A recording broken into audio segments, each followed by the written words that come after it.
வில்லியனூர் ஆரம்ப சுகாதார நிலையத்தில் மருத்துவர்கள் இல்லை, நோயாளிகள் கடும் அவதி. வீடியோவாக எடுத்து சமூக வலைதளங்களில் நோயாளி ஒருவர் நடவடிக்கை எடுக்க கோரி பதிவு.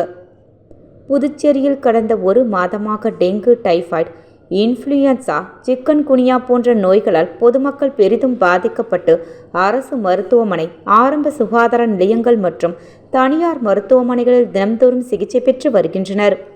இந்த நிலையில் புதுச்சேரி அடுத்த வில்லியனூர் ஆரம்ப சுகாதார நிலையத்தில் இன்று காலை 10:30 மணியளவில் மக்கள் அதிகமாக சிகிச்சைக்காக வந்திருந்தனர்.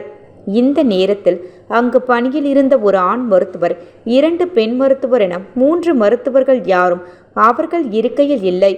அவர்கள் தங்களது ஓய்வெடுக்கும் அறைக்கு சென்றுவிட்டனர். மேலும் அமர்ந்து கொண்டு கதை பேசிக் கொண்டிருந்ததாக கூறப்படுகிறது.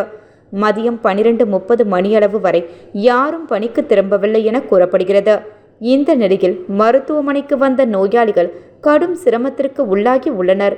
பின்பு நீண்ட நேரமாக காத்திருந்த நோயாளிகளுக்கு மருந்து கொடுக்கும் ஊழியர் ஒருவேளை மாத்திரை கொடுத்து அனுப்பியதாக கூறப்படுகிறது.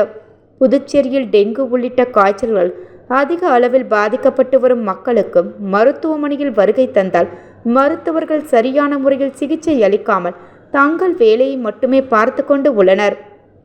இந்த அலட்சிய போக்கு மற்றும் அவல நிலையை வெளிக்கொண்டு வரும் விதமாக மருத்துவமனைக்கு சென்ற நோயாளி ஒருவர் வீடியோவாக பதிவிட்டுள்ளார். சமூக வலைதளங்களில் வைரலாகி வருகிறது.